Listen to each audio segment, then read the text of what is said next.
नमः शिवाय। Shiva science charitable trust परम पूज्य भैया जी के अमृतमयी माध्यम द्वारा दैवी शक्तियों की प्रभाव से सामूहिक हीलिंग शिविर आयोजित करता है। पूजनीय भैया जी को बहुत कम आयु में ही गुरु कृपा की प्राप्ति हुई। उन्होंने अपने अड़िग साधना से महाविद्याओं को सिद्ध किया और वे स्वयं सिद्धियों और शक्तियों के स्रोत बने।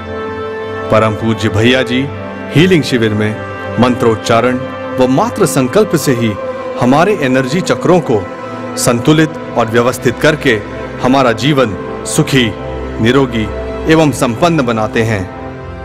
नमः शिवाय। अगर उस प्लैनेट्स की एनर्जी से उसको डायरेक्ट जोड़ा जाए तो उसके शरीर में जो कमी है, जो वीकनेस है, वो ओके हो जाएगी, कंप्लीट हो जाएगी, वो वीकनेस खत्म हो जाएगी और नेचुरल पावर उसकी बॉडी में उस ऑर्गन को हील कर देगी। ये नेचुरल प्रोसेस है।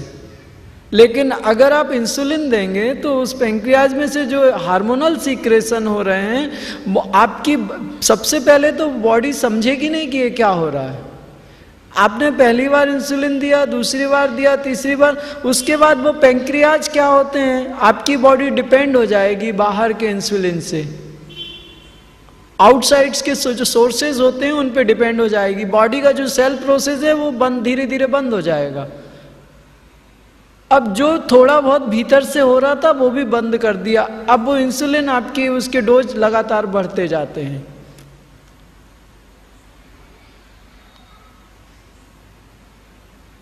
या पेन किलर, या किसी को नींद नहीं आती, नींद की गोलियां खाता है। अब तो नींद की गोलियां इतनी सारी खा लेता है तो भी नींद नहीं आती।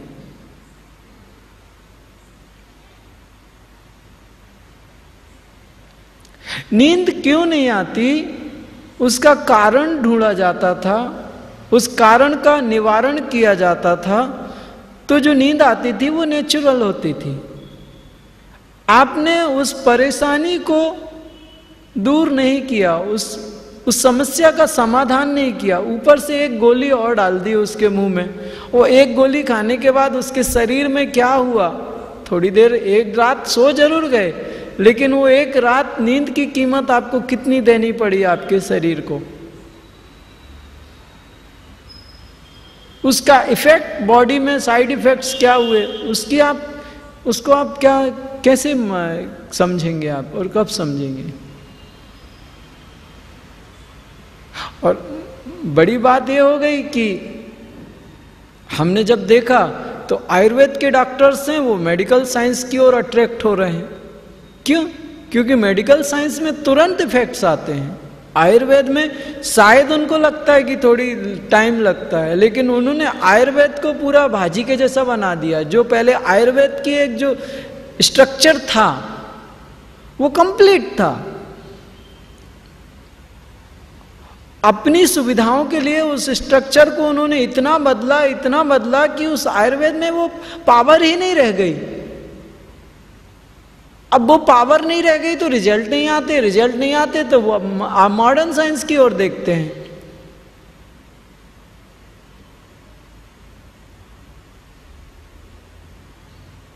मतलब जो आयुर्वेद के भगवान धन्वंतरी का जो ज्ञान था, उस ज्ञान को अपने हिसाब से उन्होंने बदला, तोड़ा मरोड़ा, काटा पीटा, और उसके बाद में उसके जो परिणाम आए उसमें वो विद्या निशक्त होनी शुरू हो गई। वो ज्ञान, उसमें परिणाम कम आने शुरू हो गए, तो मॉडर्न साइंस की तरफ ये भी ढकेलने लगे। बहुत कम ऐसे डॉक्टर्स बचे हैं आयुर्वेद के कि जो अपनी उसके आयुर्वेद के जो रियल स्ट्रक्चर है और जो रियल आयुर्वेद है उनके साथ कनेक्टेड है। भगवान शिव का जो वीर्य पृथ्वी पे गिरा, भगवान शिव के शरीर से जो वीर्य पृथ्वी पे गिरा उसको पारद कहते हैं, मरकरी। उस मरकरी में इतनी पावर थी कि कोई जो व्यक्ति मृत हो रहा है, मर रहा है, मृत्यु के दरवाजे पे खड़ा है, वो भी जीवित हो सकता था। उस मरकरी में जब वो नीचे पृथ्वी पे गिरा तो देवराज इंद्र ने भगवान शिव के साथ प्रार्थना की, बोले भगवान अगर ये पारद की प्राप्ति होने के बाद तो मनुष्य अमर हो जाएगा, इतनी श्रेष्ठ औषधि है ये।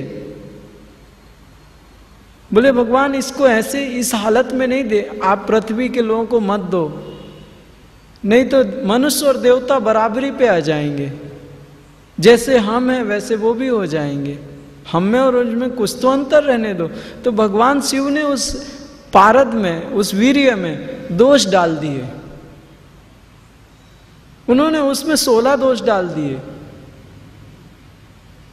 और उसके बाद जो दोष हैं उन दोषों का निवारण करने के बाद वो पारद आज भी उतना शक्तिशाली होता है कि इतनी सी बारीक सी पारद की औषधि, शुद्ध पारद,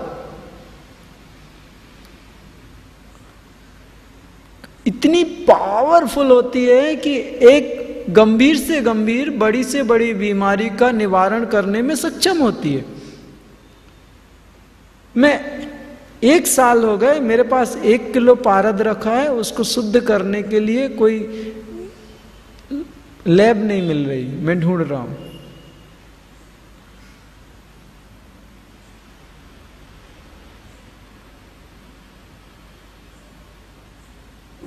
बड़ी मेहनत करनी पड़ती है उसको शुद्ध करने के लिए, महीनों उस पे काम करना पड़ता है, दिन रात लगातार, 1 मिनट नहीं रुक सकते अपन। वो मेहनत करना कोई चाहता नहीं है आजकल। इस कारण से वो विद्या, वो ज्ञान दवा का दवा है।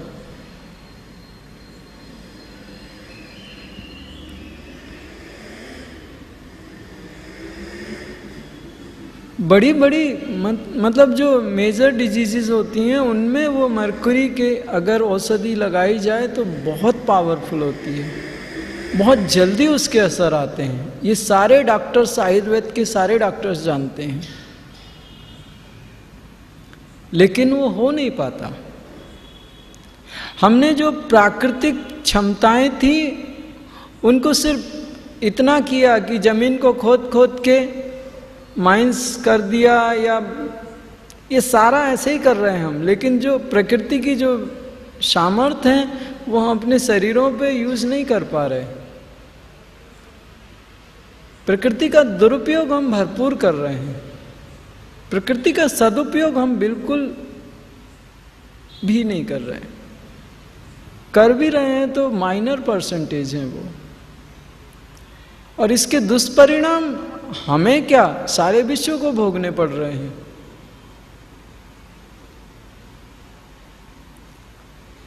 हमारा जो आयुर्वेद था वो प्रकृति से जुड़ा हुआ था, और जो मॉडर्न साइंस है वो प्रकृति से कनेक्टेड नहीं है। मैं ऐसा नहीं है कि मैं मॉडर्न साइंस के अपोजिट हूं, कभी कभी आवश्यकता होती है तो हम लोग भी मॉडर्न साइंस का यूज करते हैं, ऐसा नहीं है, लेकिन वो कभी कभी बहुत आवश्यकता होने पे हमारे जीवन का एक हिस्सा बन जाए, जरूरी हिस्सा, ये खतरनाक है। हीलिंग वो जो प्रकृति की एनर्जी को आपके शरीर में डाल के रिलैक्स कर दे, नेचुरल पावर से आपको कनेक्ट करे। आपका शरीर जैसा है और शरीर की जो खुद की व्यवस्थाएं जैसी हैं, उन व्यवस्थाओं के साथ, प्रकृति के साथ उन व्यवस्थाओं को जोड़े। प्रकृति की शक्तियों को आपके शरीर में प्रवाहित करने की एक सुंदर व्यवस्था, जिसमें कुछ भी बनावटी ना हो, कुछ भी आर्टिफिशियल ना हो, जैसा परमात्मा ने बनाया है बिल्कुल वैसा का वैसा आपके जीवन में प्रवाहित किया जाए, और आपके जीवन की जिस उसमें जो भी वीक पॉइंट्स हैं, कमियां हैं, या जो डिजीज़ है, या जो अननेचुरल है, उसको बैलेंस कर दिया जाए और आपके बॉडी को नेचुरल, आपके लाइफ को नेचुरल बना दिया जाए, हीलिंग वो। और मॉडर्न साइंस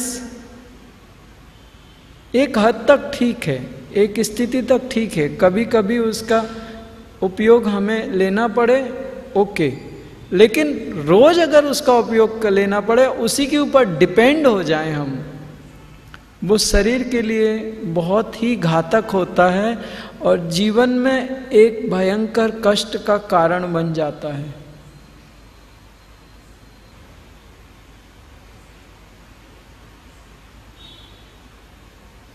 मैं पुनः कहता हूँ, मॉडर्न साइंस के साथ हमारा विरोध बिल्कुल भी नहीं है, आवश्यक है। जैसी व्यवस्थाओं में हम जी रहे हैं, मॉडर्न साइंस हमारे लिए आवश्यक है, लेकिन उन औषधियों की आदतन हो जाना, आदती हो जाना कि उनके बिना हम जी ही ना सकें, उसके कारण क्या होता है, उनके डोज लगातार बढ़ते जाते हैं और शरीर लगातार बिगड़ता जाता है। वो नेचुरल नहीं है, वो व्यवस्थाएं उचित नहीं है। मैं हिमालय में नहीं गया, ऐसे ऋषि मुनि रहते हैं, वो नेचर से जुड़ा हुआ रहता है, उसका हार क्या है। और दूसरा क्वेश्चन, आधुनिक मेडिसिन, ये एलोपैथी, ये बोलते हैं इतना विटामिन लेना चाहिए, इतना कैलोरी होना चाहिए, नहीं तो बीमारी हो जाएगा। इनका ज़रा मैं इसका आपको जवाब देता हूँ। एक्चुअल क्या होता है जी, खाना भी खाना चाहिए। हाँ, मैं आपको एक चीज़ बताता हूँ। इसमें आपने जो क्वेश्चन किया, उसी क्वेश्चन को मैं और आगे बढ़ाता हूँ। चलो, एक बार आपको खाना थोड़ी कम मिल जाए चलेगा, लेकिन अगर आपको ऑक्सीजन ना मिले तो चलेगा क्या? नहीं चलेगा। तो जो बहुत माउंटेन होते हैं, उनमें बहुत ऊपर जाने के बाद ऑक्सीजन कम हो जाती है। हाँ, आज भी हिमालय में या आप बहुत ऊपर माउंटेन पे जाएं तो वहाँ पे आपको सांस लेने में दिक्कत होती है। जो लोग भी जाते हैं वहाँ पे धर्म स्थलों पे, वहाँ पे ऑक्सीजन कम हो जाती है बहुत हाइट पे जाने के बाद, और वो योगी वहाँ रहते हैं बिना खाए पिए, और उतनी कम ऑक्सीजन में भी वो पूरे स्वस्थ रहते हैं, पूरे स्वस्थ। उन्हें ना लंग्स की प्रॉब्लम होती है, ना हार्ट्स की प्रॉब्लम होती है, ना कोई प्रॉब्लम होती है। एक्चुअल क्या होता है कि जब एक चीज होती है, आपके शरीर को एनर्जी कहाँ से मिलती है, इस पे मैंने एक आर्टिकल लिखे, और वो आर्टिकल क्या होता है कि हमारे बॉम्बे में एक बॉम्बे टॉक्स करके न्यूज़पेपर है वीकली, उसमें मेरे आर्टिकल एवरी वीक आते हैं। और वो आर्टिकल जब मैं लिखता हूँ, एक्चुअल में लिखता थोड़ा सा कम हूँ, तो जब मैं लिखता हूँ तो वो मैं अपनी वेबसाइट में, ये लोग मेरे वेबसाइट में डाल देते हैं, उसके बारे में आपको शायद पढ़ने को मिल जाएगा। एक्चुअल क्या होता है, हमारा शरीर कहाँ कहाँ से शक्ति लेता है। एक, खाने से, भोजन से शक्ति लेता है, खाना खाने से शक्ति लेता है, खाने से शक्ति आती, राइट। दूसरी एनर्जी हम जो श्वास लेते हैं उससे आती है। 10% ऊर्जा खाने से आती है, 20% ऊर्जा श्वास लेने से आती है, और 70% ऊर्जा हमारे जो एनर्जी चक्रास होते हैं वो प्लैनेट्स की एनर्जी से जुड़े होते हैं। जो हमारा मूलाधार चक्र है वो शनि ग्रह की एनर्जी से जुड़ा होता है, 10% उसकी एनर्जी हमारे शरीर को मिलती है। जो हमारा स्वादिष्टान चक्र है, एनर्जी पॉइंट, वो शुक्र ग्रह की एनर्जी से जुड़ा होता है, 20%, 10% उससे मिलता है। मणिपुर चक्र होता है, वो मंगल ग्रह से जुड़ा होता है, 10% एनर्जी उसकी प्लस करिए। चौथा चक्र होता है अनाहत, वो सूर्य ग्रह से जुड़ा होता है, 10% उसकी प्लस कर लीजिए। बृहस्पति विशुद्धि चक्र से जुड़ा होता है, 10% उसकी प्लस करिए। आज्ञा चक्र बुध ग्रह से जुड़ा होता है, 10% उसकी प्लस करिए। और सहस्रार चक्र चंद्र ग्रह से जुड़ा होता है, 10% उसकी प्लस करिए। अगर आप 90% एनर्जी मिलती है तो 10% के लिए आपको आवश्यक है क्या खाना खाना? नहीं है। वो लोग क्या होते हैं, प्लैनेट्स की एनर्जी को डायरेक्ट खींचते हैं। जो आपके भोजन करने के बाद, भोजन डाइजेस्ट होने के बाद जो ऊर्जा आपको प्राप्त होती है, वही ऊर्जा भोजन की ऊर्जा से कई गुनी ज्यादा वो डायरेक्ट खींचते हैं। भोजन करने से शरीर में दोष आते हैं, अशुद्धि आती है, भोजन करने से मलमूत्र बनता है, दुनिया भर की सरदर्दी है। लेकिन वो उस समय वो स्थिति ऐसी होती है कि जब सिर्फ ऊर्जा पे वो अपने शरीर को रखते हैं तो शरीर ऐसा कपास के जैसा ऐसे हल्का होता है, मन एकदम शांत होता है, बेस्ट होता है। जब मैंने प्रथम बार उस अनुभूति को किया तो मैंने कहा मैं पागल हूं, मैं खाना खाता हूं, एक नंबर का मैं मूर्ख हूं, मैं खाना खाता हूं। कोई जरूरत ही नहीं है खाना खाने की। खाना खाने से एक मुसीबत आती है, बार बार 2 नंबर जाओ, 1 नंबर जाओ, जरूरत ही नहीं है। वो एनर्जी लो और आराम से समाधि में चले जाओ, परम आनंद, ऐसा शरीर ऐसा हल्का लगता है, गजब फीलिंग होती है, बेस्ट फीलिंग हो। क्यों खाना खाने का? लेकिन मैं खाना छोड़ता हूं, ये लोग चिल्लाना शुरू करते हैं, चिल्लाना शुरू कर देते हैं, हाय हाय मच जाती है। खाना अगर मैंने छोड़ना, भयंकर मुसीबत आती है। मैं कहता हूँ नहीं खाओ, डर के खाना खाता हूँ। और फिर वो क्या होती है, बॉडी को हैबिट हो जाती है खाने की, बॉडी को हैबिट हो जाती है खाने की। आप उपवास करो, आप खाना छोड़ दो, आप कल से खाना नहीं खाओगे लेकिन आज से भूख लगनी शुरू होगी। उपवास कल से है लेकिन आज से आप ज्यादा खाओगे। कल आपको बहुत जोर से भूख लगेगी, आपका पूरा मन खाने पे होगा, पूरा मन खाने पे होगा। परसों के दिन आपको खाना ही खाना दिखेगा, 2 दिन, तीसरे दिन बाद वही स्थिति लगभग रहती है, लेकिन चौथे दिन बाद आपको लगेगा आज भूख कम है। 5वें दिन बाद अगर आपके सामने कोई खाना बैठ के खाए तो आपको कोई फर्क नहीं पड़ेगा। 6ठे दिन बाद आपको लगेगा क्यों खाना। 7वें दिन बाद आपको लगेगा ये बेटर है।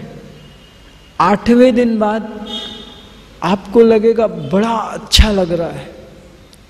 और 9वें दिन इतना बदबूदार मल निकलता है पेट से कि नाक सड़ जाए।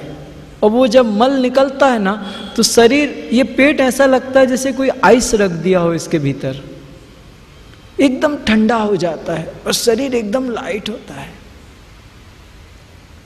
लेकिन इसके लिए उस एनर्जी से कनेक्ट होना आवश्यक है। नहीं तो आपने भोजन की एनर्जी छोड़ी और वहां की एनर्जी कनेक्ट नहीं हुए तो 9 दिन बाद आप वीक हो जाएंगे। मरेगा नहीं, कोई मरता नहीं है, लेकिन वीकनेस आ जाती है। अगर आप 10% को त्याग करते हैं तो उस 90% में से 10-20% कनेक्ट होना आपको चाहिए उस समय। वो योगी खाने पे निर्भर नहीं रहते, वो यूनिवर्स की कॉस्मिक एनर्जी को कंटिन्यू, उनका जो कार्ड होता है, आपका कार्ड होता है इतना पतला होता है और उसमें इतने ब्लॉकेज होते हैं कि यूनिवर्स की कॉस्मिक एनर्जी को फ्लो होने को टाइम, वो जगह नहीं होते। उनके कार्ड इतने मोटे मोटे होते हैं, कंटिन्यू उनके एनर्जी ऐसी, वो भरपूर एनर्जी उनके पूरे बॉडी में आ रही होती है। हमारे एनर्जी कार्ड्स इतने बारीक बारीक, वो भी पूरे ब्लॉकेज, आप देख नहीं पाते उन चीजों को, लेकिन हम लोगों को मालूम रहता है। उनके कार्ड इतने बड़े बड़े होते हैं, चौड़े चौड़े, और कंटिन्यू बिल्कुल खुले रहते हैं। और एकदम एक्चुअल हर डायमेंशन की एनर्जी जो होती है वो अपनी एक क्वालिटी होती है। जो हाई डायमेंशनल की एनर्जी होती है वो सुपीरियर क्वालिटी होती है, वो सुपीरियर एनर्जी को ले रहे हैं, बेस्ट जो सबसे बेस्ट क्वालिटी की एनर्जी रहती है उससे कनेक्ट होते हैं, उसका उनके शरीर में खाने की जरूरत ही नहीं है। एक्चुअल खाने में मैं आपको एक अपनी बात बताना चाहता हूँ मेरे पास्ट लाइफ की, वो मेरे एक्सपीरियंसेस हैं। एक्चुअल क्या हुआ कि मैं एक आश्रम, गांव के दूर थोड़ा मैंने एक आश्रम बनाया। उस आश्रम में मैं किसी को आने नहीं देता था, सिर्फ सेवाधारी आ सकते थे। मैं साधना करता था, लोगों से मिलता नहीं था। और उस समय मेरी डाइट होती थी कि एक 2 रुपए का पार्ले जी का बिस्किट आता है, बिस्किट का पैकेट आता है, 4-5 बिस्किट होती हैं उसमें, अभी मुझे नहीं मालूम आता है नहीं आता, शायद आता होगा। तो 2 रुपए की पार्ले जी की बिस्किट क्या करता था मैं, 100 ग्राम या 150 ग्राम दूध के साथ डोब के, वो या तो 1 बिस्किट का पैकेट या 2 बिस्किट के पैकेट मेरे दिन भर के लिए पूरे होते थे। तो ऐसे में 10-10, 15-15 दिन, हफ्ता 8-8 दिन गुजार देता था। तो कभी कभी क्या होता था, एक बार की बात है, दूध वाला भी नहीं आया, तो खाली बिस्किट खाते हैं तो गले को लगती है, चिपकती है। तो बिस्किट भी नहीं खाई मैंने, और दिन के 12:30 बज गए कुछ, और मुझे लगा उस समय जब वो बिस्किट भी नहीं मिली तो मुझे लगा बहुत दिनों से खाना नहीं खाया, दाल रोटी चावल नहीं खाया, बहुत दिनों से नहीं खाया, कितने दिन हो गए। तो मन में एक इच्छा आई कि आज दाल रोटी चावल अगर कहीं से मिलता, लेकिन मैं तो बनाने से रहा, क्योंकि मैं उतना बर्तन धोने और ये सब मैं कचकच नहीं करता था, रखा था सब। तो उसी समय कोई मेरे सेवाधारी के परिचित के लोग आए, एक माँ आई, उसके साथ एक लड़की आई। 12:30 बजे की बात थी। तो मैंने उनसे बोला, माँ तू मेरे को खाना बना के देगी? उन्होंने हाँ। तो मैंने कहा किचन में सब कुछ रखा है, तू खाना बना दे मेरे लिए। और उसने मेरे लिए खाना बनाया। वो मैंने खाना दबा के खाया और उसको बोला, माँ तूने मुझे खाना खिलाया, मैं संतुष्ट हो गया। परमात्मा तुझ पे पूर्ण कृपा करे, भगवंता खूब कृपा करे, तूने आज मुझे संतुष्ट किया। कई दिनों से मैंने खाना नहीं खाया था और आज मैंने खाना खाया तेरे हाथ का। उसके बाद मैंने उसको धन्यवाद दे के उसके जो भी काम थे वो के करके जो भी था वो किया, वो गई। उसके बाद क्या होता था, मैं जब किसी से मिलता नहीं था, किसी को आने नहीं देता था, तो क्या करता थे लोग कि मेरा एक लैंडलाइन था वो आश्रम में। उस समय मैं क्या करता था, किसी को अगर स्पाइनल कार्ड की प्रॉब्लम हो गई तो फ़ोन पे बोल देता था। सुबह 7:30 बजे से मैं 9 बजे तक बैठता था और आप शाम को 7:30, 7 से 8:30 तक। तो सारे लोग फ़ोन करते थे, भाई जी मेरे स्पाइनल कार्ड में, उस समय महाराज जी बोलते थे, महाराज जी मेरे स्पाइनल कार्ड में प्रॉब्लम हो गई। तो मेरे पास एक दफ्ती रहती थी, उसका नाम लिखता था और सामने लिख देता था स्पाइनल कार्ड। दूसरे का इसके पेट में प्रॉब्लम है, नाम लिखा डाइजेशन की, इसके लीवर में प्रॉब्लम है, इसको सर दर्द होता है, इसको नींद नहीं आती, इसका ये नहीं होता, उसका। तो वो लिस्ट बना लेते थे। जो सुबह बनाते थे उसको शाम की साधना में क्योर करते थे, जो शाम को बनाते थे उसको सुबह की साधना में क्योर करते थे। तो सुबह की लिस्ट सुबह 9 बजे तक तैयार हो जाती थी, या दोपहर की साधना में क्योर कर देते थे। मतलब 24 घंटे के अंदर अंदर उसको वहाँ डिस्टेंस हीलिंग के रिजल्ट मिल जाते थे, वो कहीं भी रहे। अब मैंने किया और दोपहर की साधना में बैठा, और दोपहर की साधना में बैठने के बाद हम लोगों का क्या है कि एक बार बैठे और गहरे में जाते हैं। हम लोगों को प्रयास नहीं करना पड़ता गहरे में जाने के लिए। आंख बंद की और गहरे में गए और देखना शुरू किया कि किसका क्या है। उस दिन मैं बैठा और मैं परेशान हो गया कि मैं कुछ भी नहीं हो रहा आज तो। मैंने बहुत कोशिश की गहरे में जाने की, देखने की, कुछ दिख नहीं रहा, गहरे में जा नहीं रहा। 1-1.5 घंटे मैंने अपने आप से संघर्ष किया। जो मेरे लिए एकदम इजी था वो एकदम कठिन हो गया उस दिन। मैंने सोचा शायद कोई समय प्रॉब्लम कुछ होगा, चलो सुबह करेंगे। थक गया मैं अपने आप से प्रयास करके। सुबह फिर मैं बैठा, लोगों के फोन आए, मैंने कहा अभी नहीं, आज करूंगा, और नए नाम आ गए। मैंने कहा होता होगा, कभी पहली बार हुआ, मैंने कहा होता होगा। मैं फिर से बैठा, फिर वही संघर्ष जारी। कुछ दिख नहीं रहा, कुछ हो नहीं रहा, गहरे में जा नहीं रहा, कुछ भी नहीं। अब तो बड़ी परेशानी हो गई। रात को हो गया, लेकिन अब तो इतने लोगों को कवर करना है, उनके फोन है, वो तैयार बैठे हैं, वो पूरी विश्वास के, उनको पूरा विश्वास होता है कि नाम दे दिया मतलब काम हो गया। रात को नहीं हो पाया, वो लोग क्या सोचते होंगे कि भैया जी को नाम दिया और भैया जी ने करके ही नहीं दिया। मैंने खूब संघर्ष किया। उसके बाद मैंने सोचा ये लफड़ा क्या है, ये लफड़ा क्या है, आखिर प्रॉब्लम ऐसी आ कहां गई। तो मेरे अंदर से एक आवाज आई, ग्रह दोष है। मैंने कहा ग्रह दोष, 1000 लोग अगर बैठे होते हैं और मैं एक बार ऐसी नजरें उठा देता हूं तो सबके ग्रह बैलेंस हो जाते हैं, मेरे को ग्रह दोष होगा? ये सत्य बात है। आज तक मैंने आप लोगों से ये नहीं बोला कि ग्रह दोष के लिए कुछ करना पड़ता है, बराबर है कि नहीं? वास्तु के लिए बोलता हूं, पितृ के लिए, ग्रह दोष के लिए नहीं बोलता। क्यों? क्योंकि जब मैं एक नजर डालता हूं हीलिंग के लिए तो सारे ग्रह बैलेंस होना अपने आप शुरू होते हैं। मैंने कहा 1000 लोग बैठे हो और मेरी नजर से सारे बैलेंस हो जाते हो, मुझे ग्रह दोष आएंगे? एक बार मुझे अपने अंदर की आवाज पे विश्वास नहीं हुआ। क्या? मैंने कहा बात है कोई ग्रह दोष मुझे, जिसके संकल्प मात्र से सारे ग्रह बैलेंस होते हैं, वो उसको ग्रह दोष? लेकिन उस दिन तो कुछ भी नहीं हो रहा था। आखिरी में जाके अपनी ग्रह की एनर्जी को देखा तो सारे अस्त व्यस्त थे। अरे मैंने कहा क्या हो गया और कैसे हो गया? और ग्रह दोष ठीक करना, उसी समय उनको संकल्प किया और वो बैलेंस हो गए और मैं गहरे में गया और मैंने सब काम करके दिया। उसके बाद में मैंने देखा कि ये हुए कैसे। तो मैंने उस टाइम पे गया जब वो माँ खाना पका रही थी और उसके अंदर भयंकर दुख था, भयंकर पीड़ा उसके अंदर चल रही थी मन में। और वो जो खाना पका रही थी उसके शरीर से निकल के वो पीड़ा खाना में जा रही थी। और वो नेगेटिविटी इतनी ज़्यादा थी, वो खाना टोटल नेगेटिव हो गया। और जो मैंने खाया तो वो उसके कारण मेरी भी हालत लंबी हो गई।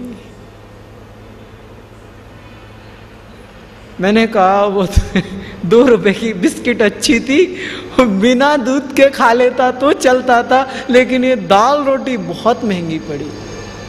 ये दाल रोटी इतनी महंगी पड़ी, उस दिन के बाद मैंने कान पकड़े, मैंने कहा भगवंता इससे अच्छा वो पानी अच्छा है।